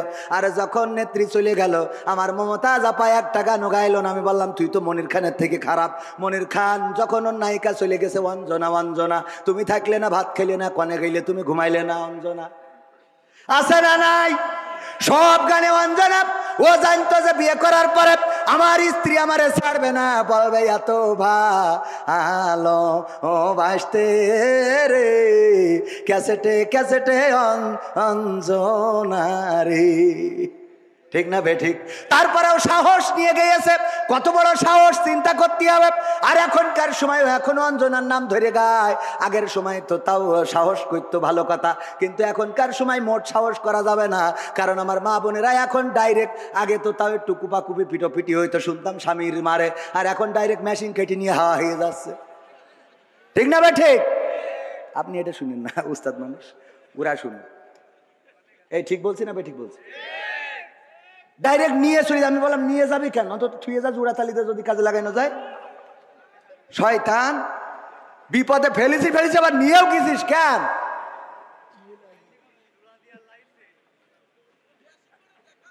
ভয়, তাহলে বুঝতে পারছেন এখন? পাগল, এসব ভয় রাখতে হয় মনের মধ্যে। একজন মানে স্ত্রীরা যে কি জিনিস আল্লাহ, ওই না ভালো মানুষ, ভালো মানুষ আলহামদুলিল্লাহ, অনেক ভালো, সবাই তো না, পুরুষরাও তো শয়তানের শেষ আছে নাকি? গায়ে পেট্রোল দিলে আগুন ধরাই দেয়, আছে না? হ্যাঁ, নিজেরা ফেরেশতা মনে করেন না। ও কিডা কত বাড়ি যাই বলছে ওট, বলছে কেন? বলছে তোর নামাজ পড়তে হবে। কে? তা বলছে হুজুর বললিছে যে যদি স্বামী স্ত্রী যদি নামাজ না পড়ে তা স্বামী জাহান নামে যাবে। তা বলছে তাও অসুবিধা কি? তাও অসুবিধা কি মানে? তোর আমি বিয়ে করে নিয়ে আসি, তোর জন্য আমি জাহান নামে যাবো? তুই পাগল পাইছিস নাকি? আমি বুঝি না, তা তো না। ওট। তা বলছে নামাজ তো তুমিও পড়ো না। বলছে আমার জন্য আমি জাহান, তোর জন্য যাবো কে? আমার জন্য যাবো, তোর জন্য যাবো কে জন্য? পাগল পাইছ? ওট। বলছে শীতের রাতে ডিস্টার্ব করি না, কাল খেতে পড়বো। কে কাল খেতে বেশি থাকবো তার কোনো গ্যারান্টি আছে? গ্যারান্টি আছে? রঙ্গরসের দিন ছিল আমার একদিন, 12 ঘন্টা বেলায় আমার সন্ধ্যা হইল, পাখি উড়ে যাওয়ার বুঝি সময় হলো, পাখি উড়ে যাওয়ার বুঝি সময় হলো। শরীরে চামড়া ছিল টান, মিষ্টি সুরে গাইতাম গান, গলার আওয়াজ আমার কত দূরে যাইতো।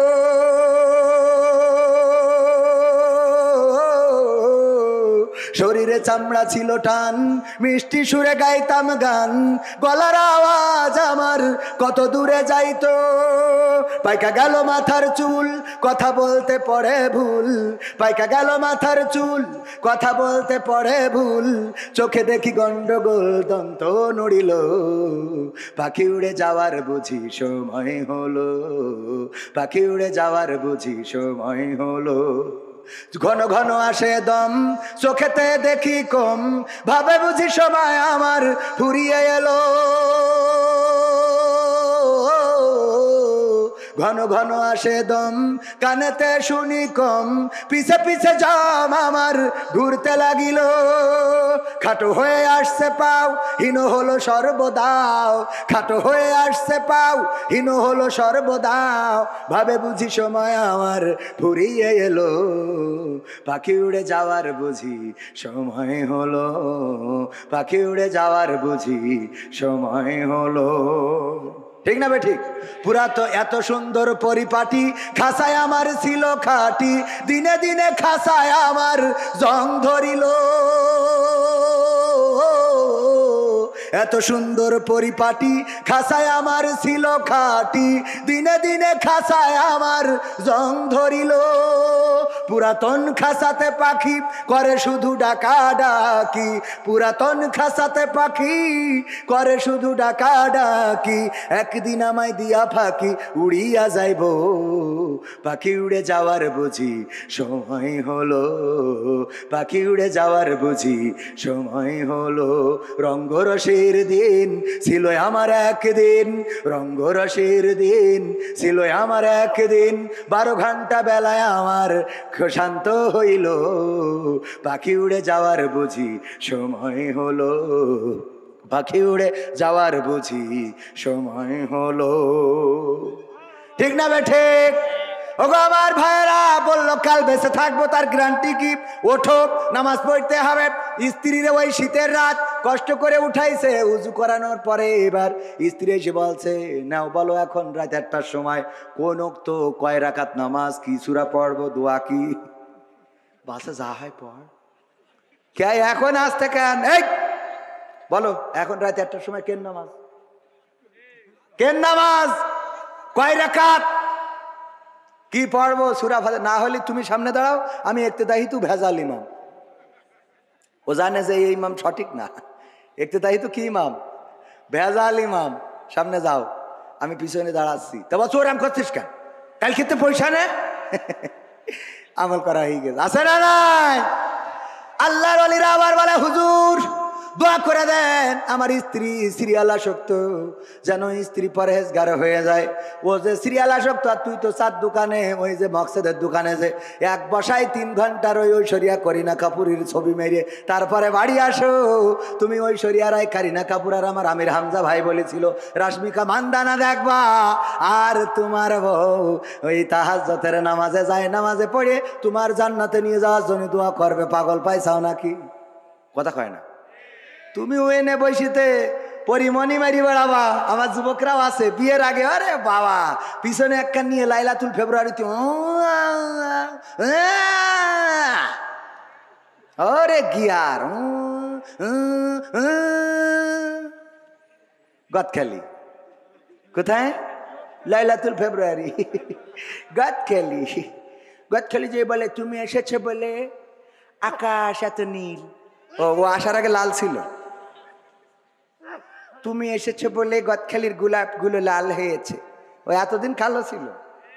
শয়তান পাম মারা জায়গা খুঁজে পায় না। এবার বিয়ের সময় মসজিদে যায়, যে হুজুরি জুম্মার খুতবা শেষে বলে, হুজুর আপনার কাছে আইসি, আমি তো বিয়ে করার নিয়ত করেছি, তো একটা হাফেজা পাত্রী যেন পাই, একটু দোয়া করতে। তুই তাহাজ্জুদ পড়লি, ওর সাথে হাফেজা লাগবে কেন? কথা কয় না। দোয়া চাই আপনার কাছে, চাই মানে কি হুজুর একটা নেককার পাত্রী যেন হয়। তুই নেককার পাবি, তুই যে গড়ে আনলি, তা তোর যেটা উড়াও তো আর একজন তাহাজ্জুদ পড়াইয়েছে, ইবাদত করি আরো 2 রাকাত বেশি পড়িয়েছে। কথা কয় না। তুমি মনে করছো রে বাবা পরেশ ঘরে নিয়ে আইছি, ও না, ও খালাইতো ভাইয়ের কাছে টাকা পায়। কথা কয় না। শয়তানরা নিজেদের জন্য ভালো হওয়ার দরকার আছে না নাই? নিজের চরিত্র ভালো রাখলে তোমার জন্য আমার নারীরাও চরিত্র ভালো রাখবে। স্বামীরা যদি ভালো হয় স্ত্রীরা ভালো হবে। আজান দিলে স্বামী যদি মসজিদে যায় স্ত্রীরা উজু করে এসে যায় নামাজে দাঁড়াবে। আর যদি আল্লাহর ওলি সকালবেলা উঠে চোখ মুস্তি মুস্তি বিড়ি একখান ধরাই নিয়ে চার দোকানে বসে, তাইলে তো বেকায়দাও জাত গেল বলো এ কোন আজব কারখানা, জাত গেল বলো। আমাদের আকিজ কলেজের এক টিচার ছিল, বলতেছে ভাই একটা দুঃখের কথা কি বলবো, আমার চাচা ছিল সমবয়সী, বিয়ে করার পরে আমার চাচি আমার চাচার কোনোদিন কিস করতো না, মানে বাংলায় বলে চুমো খাইতো না।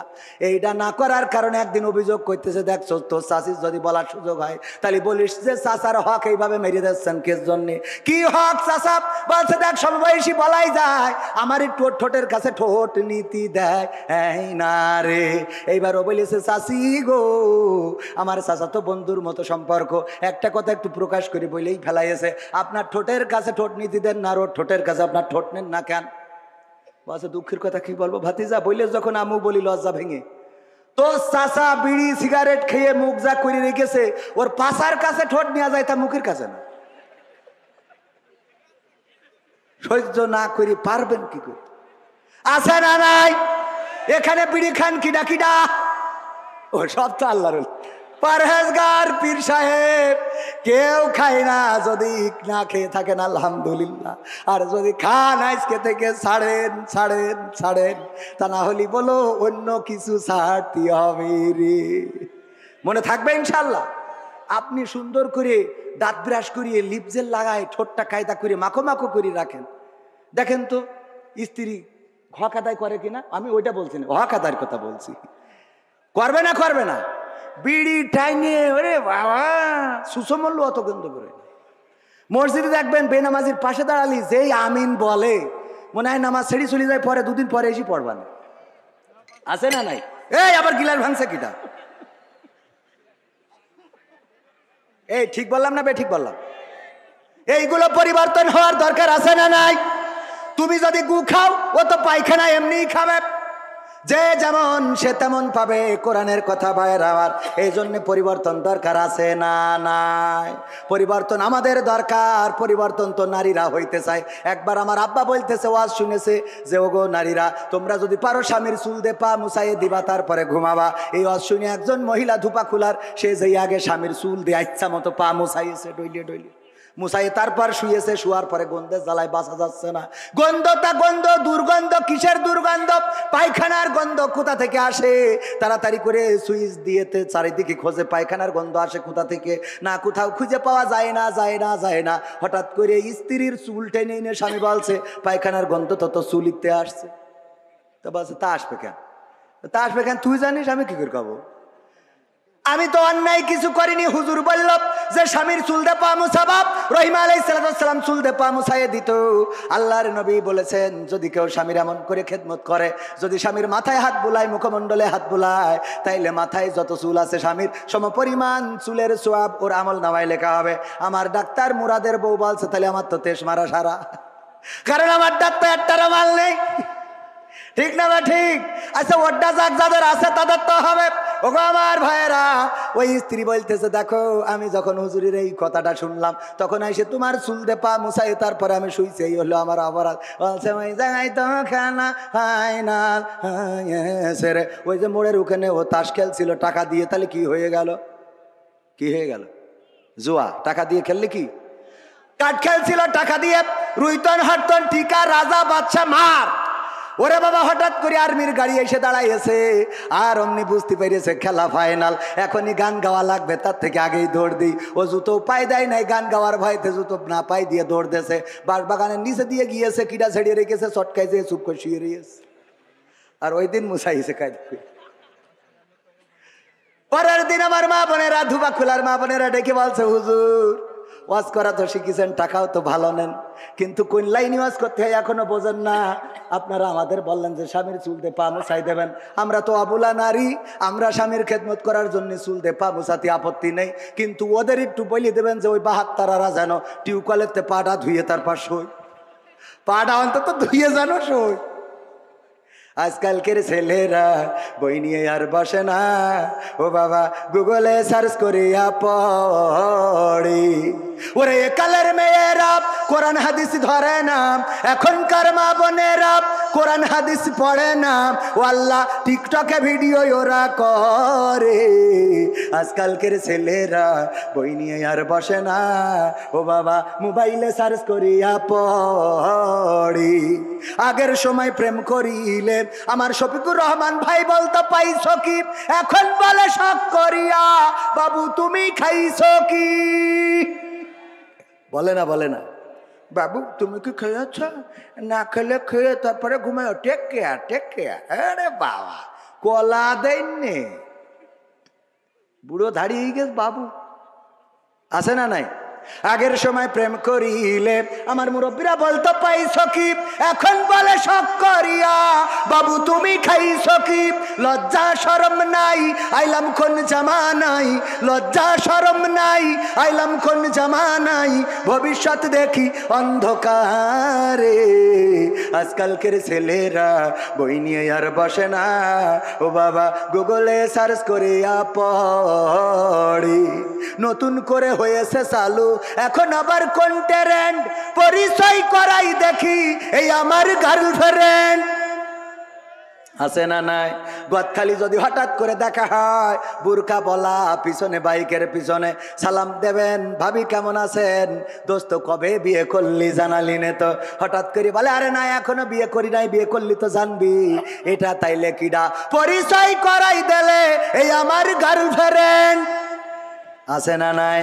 নতুন করে হয়েছে চালু এখন আবার কোন ট্রেন্ড, পরিচয় করাই দেখি এই আমার বয়ফ্রেন্ড। নারীরা নারীরা করায় না করায় না, হঠাৎ একটা ঘাড়ে করে নিয়ে বাড়ি হাজির, কবির বিন সামাদের মাত্র সাথে করে নিয়ে, এই কিডা? আল্লাহ আম্মা, কবির বিন সামাদ আমার বয়ফ্রেন্ড। কবির বিন সামাদ, ও আব্বা ভালো? ভালো। হ্যাঁ হাওয়ারি। আরে ভাব, আছে না নাই? এইবার 3-4 বছর ধরে লাইন মেরে ও কয় যে, ওর মা কয় দেখো তোমার ছেলেটা কি বলে যে ওর আব্বা তো তোর মতো গান জুইটে তো মেনে নিত না, তা এক কাজ কর তুই আমার মাইন নিয়ে চলি যা, আমি এদিক ট্যাকেল দুবানে। আর মাইর বলে তুই ওর নিয়েতে যা, কাজী অফিস থেকে পাল্লি পড়ি নিস আর না পারলি সে যা এবানে, তুই যা আমি তোর আব্বা দেখ পানে বইলিতে পাঠাই দিয়ে। এইবার যেই আব্বা বাড়ি ফিরে আসে ঢাকার যশোর শহরের থেকে, ওরে অভিনয়, ও আল্লাহ তুমি কি জন্ম দিছাও, আমার মুখী চুন কালি লাগায়ে এ চলে গেল রে, ও আল্লাহ আল্লাহ। শয়তান, তোর অভিনয়ের কাছে শেখ হাসিনাও ফেল, ঠিক না বে ঠিক? কি অভিনয়! ও বলো পাঠাই দিলে যে তোর মতো গান জুটের সাথে দেবে না, তুই আগে নিয়ে হাট, কবির বিন সামাদ নিয়ে যা, যা হয় আমি ট্যাকেল দুবান। ওর বুদ্ধি আছে, ওরে বাবা শব্দর স্বামীর কি জন্ম দিছাও, কি জন্ম দিছাও, আমার বাপ দাদার 14 পুরুষই এমন কিছু ঘটিনি রে, ও আল্লাহ আল্লাহ। ওর বাপ দাদা শুধু 14 পুরুষই ঘটিনি, ও যে কোন জায়গার পানি খাইয়েছো আল্লাহ জানে। হ্যাঁ হ্যাঁ হ্যাঁ হ্যাঁ ঠিক আছে। ওরে বাবা রে, এরা মনে করছে খালি শুধু এদের ভয়, মনে করছে আমি রাজনীতির কথা বলবো। রাজনীতির কথা বলবো কেন? আমি কথা কয় না, রাজনীতির কথা বলার কোনো দরকার আছে? যা বলবো কোরআন হাদিসের আঙ্গিকে আছে। আমি প্রায়ই বলি যদি মুসার কথা বলেন তা এমনি ফেরাউন আসবে, কথা কয় না। যদি আপনি নমরুদের কথা বলেন, ধর ইব্রাহিমের কথা বলেন, তা নমরুদ আসবে। বিশ্বনবীর কথা বললি আবু জাহেল। তো কোরআনের এই সমসাময়িক সময়ে যদি কথা বলি আর শফিকুর রহমান যদি বাধা দেয় তো তার নাম বলতে হবে না, কথা কয় না। অনেকেই মনে করে এটা নো, আরে বোঝেন না, খালি ভালো করে বুঝে। আমি এসব আপনারা বলছেন আমি 12টার মধ্যে শেষ করবো, আর আধা ঘন্টা থাকা যাবে না ইনশাল্লাহ? থাকা যাবে কি না? কথা আমি এই জন্য এলাকায় দাওয়াত নিচ্ছি, খালি হুজুর এই বলেন না ওই বলেন। আমার আওয়ামী লীগরা তোমার কাছের লোক, এরা বিশ্বাস করে না। আপনাদের মনে হয় না? আমি তো বলেছি কি মুসলমানে মুসলমানে দ্বন্দ্ব করা চলবে না, সীসা ঢালা প্রাচীর হবে কখনো তা টলবে না। মুসলমানে মুসলমানে দ্বন্দ্ব করা চলবে না, সীসা ঢালা প্রাচীর হবে কখনো তা টলবে না। তবেই শান্তি পাবে, অশান্তি দূর হবে, তবেই শান্তি পাবে, অশান্তি দূর হবে। কেউ আর মুসলমানের বাজে কথা বলবে না, মুসলমানে মুসলমানে দ্বন্দ্ব করা চলবে না, সীসা ঢালা প্রাচীর হবে কখনো তা টলবে না। কে আওয়ামী, কে বিএনপি, কে জামাত ইসলাম, এটা আমাদের নয় পরিচয়, মুসলিম মোর নাম। কে আওয়ামী, কে বিএনপি, কে জামাত ইসলাম, এটা আমাদের নয় পরিচয়, মুসলিম মোর নাম। এ কথা মানলে পরে শান্তি আসবে ঘরে, এ কথা মানলে পরে শান্তি আসবে ঘরে। কেউ আর মুসলমানের বাজে কথা বলবে না, মুসলমানে মুসলমানে দ্বন্দ্ব করা চলবে না, সীসা ঢালা প্রাচীর হবে কখনো তা টলবে না। মাঝাবের লড়াই যদি চলে, শান্তি আসবে না রে ভাই কোনই কৌশলে। সাদপন্থী জুবাইর পন্থী লড়াই যদি চলে, শান্তি আসবে না রে ভাই কোনই কৌশলে। ঐক্যবদ্ধ ভাবে থাকলে শান্তি পাবে, ঐক্যবদ্ধ ভাবে থাকলে শান্তি পাবে, এছাড়া শান্তি পাবার রাস্তা কবু মিলবে না। মুসলমানে মুসলমানে দ্বন্দ্ব করা চলবে না, সীসা ঢালা প্রাচীর হবে কখনো তা টলবে। টলা যাবে? মুসলমান ঐক্যবদ্ধ থাকতে হবে। কেন থাকতে হবে? এই সমাজে সুখ শান্তির জন্যে, এই সমাজে অন্যায় দূর করার জন্যে, অন্যায়ের বিরুদ্ধে প্রতিবাদ করার জন্যে, আল্লাহর জমিন আল্লাহর দ্বীন প্রতিষ্ঠিত করার জন্যে ঐক্যবদ্ধতার বিকল্প নাই। জামাত ইসলাম যদি মনে করে নিজেদের ভোট নিয়ে ক্ষমতায় যাবে, ভোট তো হলো জামাত ইসলামের 25%। কয় পার্সেন্ট? কয় পার্সেন্ট? আওয়ামী লীগ বিএনপির 35 করি প্রায় 70%, আর আদার্স দলের আছে 5%। তাহলে জামাত ইসলামের যদি পাশ করতে হয়, তাহলে আওয়ামী লীগ বিএনপি অন্যান্য দল থেকে আরো অন্তত 20% ভোট আসার দরকার আছে না নাই? তো এই ভোট যদি আসতে হয়, তাহলে অবশ্যই তাদের তো রাগ করি যদি সব বের করি দাদার দেশে পাঠিয়ে দিতে হবে। যে কটা পাঠাইছে, দুই একটা পাঠায়নি, এমনি চলে গেছে। নিজেদের দেশ না থেকে চলে গেলি, কেউ যদি রাগ করে বাড়িতে চলে যায়, তা করবোটা কি?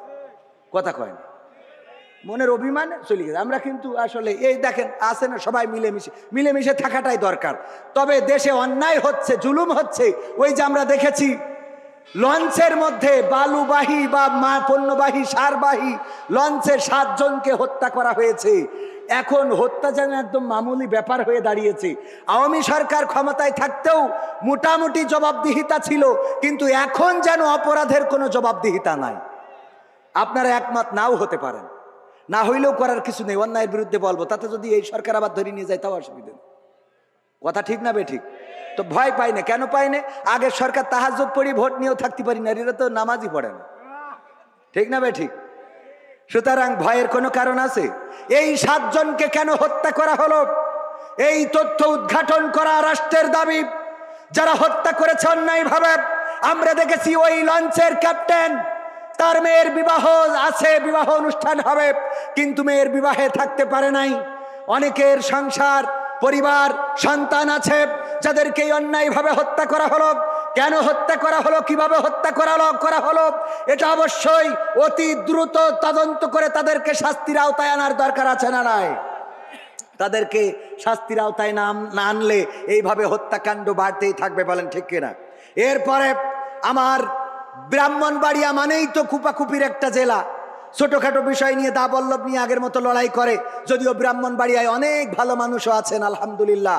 এই ব্রাহ্মণবাড়িয়ায় আজকেও যে ঘটনা ঘটেছে, যে একজন যুবলীগের নেতার সন্তান, সে পরিত্যক্ত একটা ঘরে দেহ মাথাবিহীন লাশকে গর্তের মধ্যে ঢুকায়ে পুড়াচ্ছিল। রাজহাঁস খুঁজতে যেয়ে ওখানে যখন ধোঁয়া দেখেছে, জিজ্ঞেস করেছে কিসের ধোঁয়া, বলেছে পাতা পুড়াচ্ছি। কয় কিসের পাতা একটু দেখতে চায়, দেখতে দেয় নাই, মারার হুমকি দিয়েছে। পরে গ্রামবাসী একসাথে হয়ে সেখানে যাওয়ার চেষ্টা করেছে, বাধা দিয়েছে, পুলিশকে খবর দিয়েছে, যে দেখে একটি মাথাবিহীন লাশ পুড়ানো হচ্ছে গর্তের মধ্যে ঢুকিয়ে। এই লাশ পুড়ানোর যে অপরাধ এবং এই লাশটাকে পুড়ানো হচ্ছে, এটা জাহিলি সমাজকেও হার মানায়। বলেন ঠিক কিনা? এমনকি ওই মাথাটা পরবর্তীতে পুকুরে খুঁজে পাওয়া গেছে। মাথাটা একটা 50 বছর বয়সী নারীর। এই নারীকে ফজরের সময় ডেকে নিয়ে কি কারণে হত্যা করা হয়েছে এখনো পর্যন্ত সাংবাদিকরা জানাতে পারে নাই, তবে হয়তোবা জানাতে পারবে এবং জানানো উচিত। এই হত্যাটা যদি অন্যায়ভাবে হয়ে থাকে, যদি না অবশ্যই অন্যায়ভাবে হয়েছে, সেই হত্যার বিরুদ্ধে সোচ্চার হওয়া শুধু নয়, বরং অপরাধীদের দৃষ্টান্তমূলক শাস্তির দরকার আছে না নাই? মুক্তিযোদ্ধাকে লাঞ্ছিত করা হয়েছে কোথায় জানেন কি না? 14 গ্রামে। কোথায় কোথায়? 14 গ্রামে, কুমিল্লায় একজন মুক্তিযোদ্ধাকে লাঞ্ছিত করা হয়েছে। আমি বলেছি মুক্তিযোদ্ধা হিসাবে তার লাঞ্ছিত করার অপরাধ, এটা অবশ্যই অপরাধের মধ্যে পড়ে। সুতরাং যারা জড়িত আছে আজকে গ্রেপ্তার করা হয়েছে, আমরা দৃষ্টান্তমূলক শাস্তি দাবি করছি। কিন্তু তিনি 9টা হত্যা মামলার আসামি। এই 9টা হত্যা মামলা মুক্তিযুদ্ধ হইলেই পার পেয়ে যাবে না, কথা কয় না।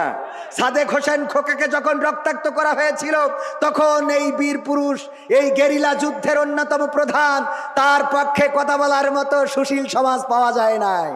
যখন আমার আলেমদের হাতে হাত কড়া লাগানো হয়েছিল, তখন কথা বলার মতো মানুষ পাওয়া যায় নাই। যখন মামুনুল হককে গ্রেপ্তার করে সুজা মানুষকে কুজা করে দেওয়া হয়েছিল, তখন কথা বলার লোক পাওয়া যায় নাই।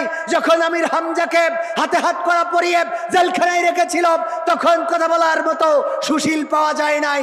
আর যখন চুন থেকে পান খসে বা পান থেকে চুন খসে, তখন অমনি সুশীলরা জেগে ওঠে। আমার সুশীলরা যখন ছাত্রদের হত্যা করে ট্রাকের মধ্যে ভরে পেট্রোল ঢেলে আগুন জ্বালিয়ে পুড়িয়েছিল, হাত পা দেখে চেনার উপায় নাই যে লাশটা কার।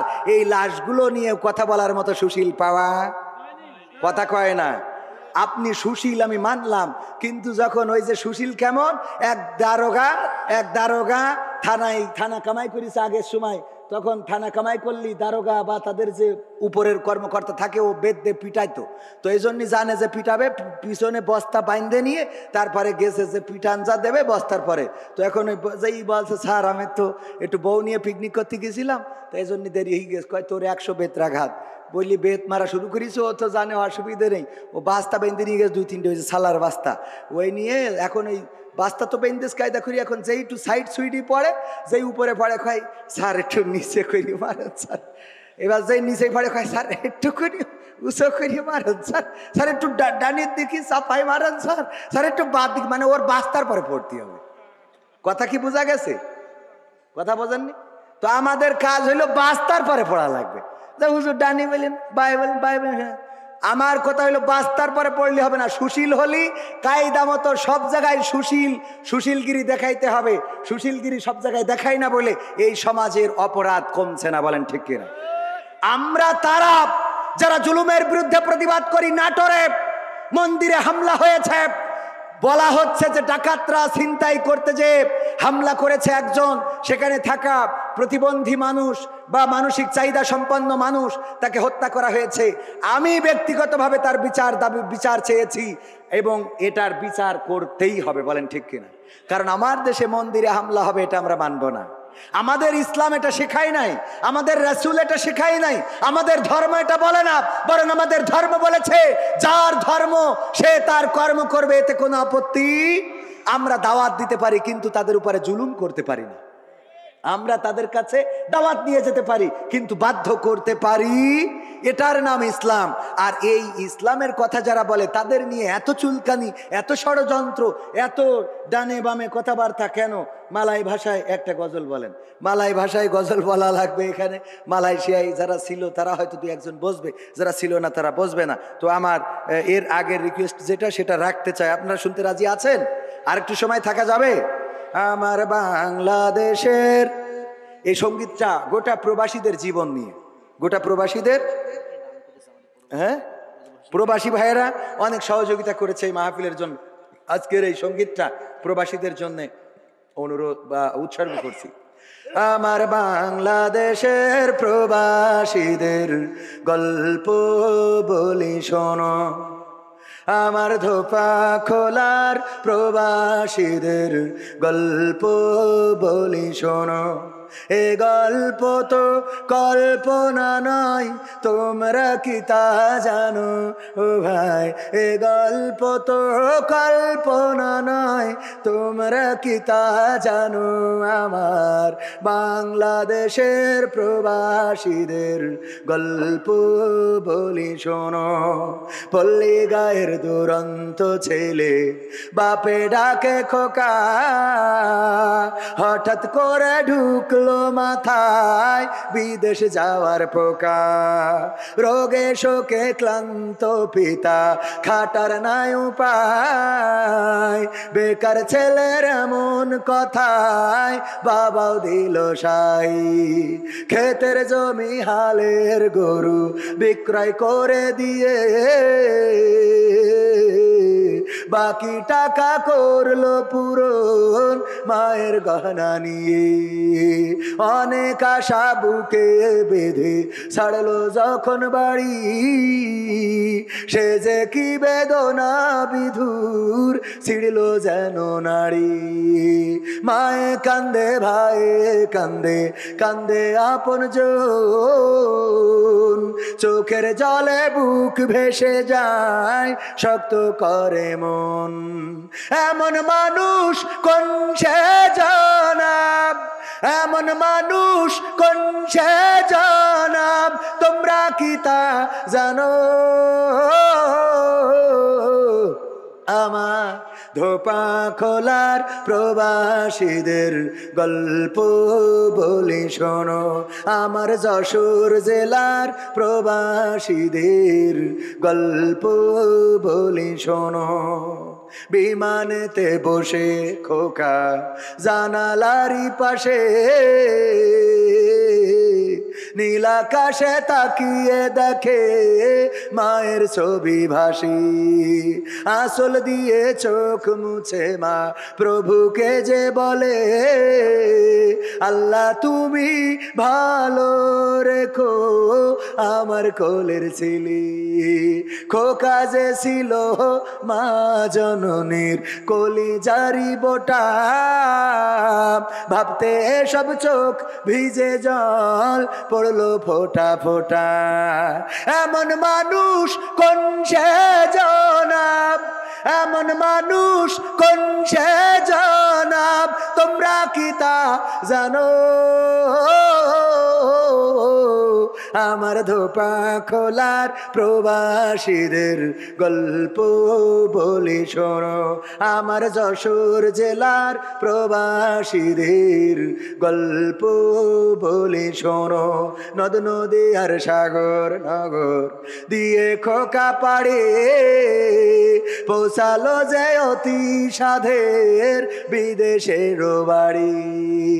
অনেক কষ্টে মিলল খোকার এমন একটা কাজ, হাড় ভাঙা খাটুনি তাতে সকাল দুপুর সাজ। রোগে শোকে কাজ করে যায়, করে না অবহেলা, আকাশ সমান স্বপ্ন দেখে কাটিয়ে দেয় বেলা।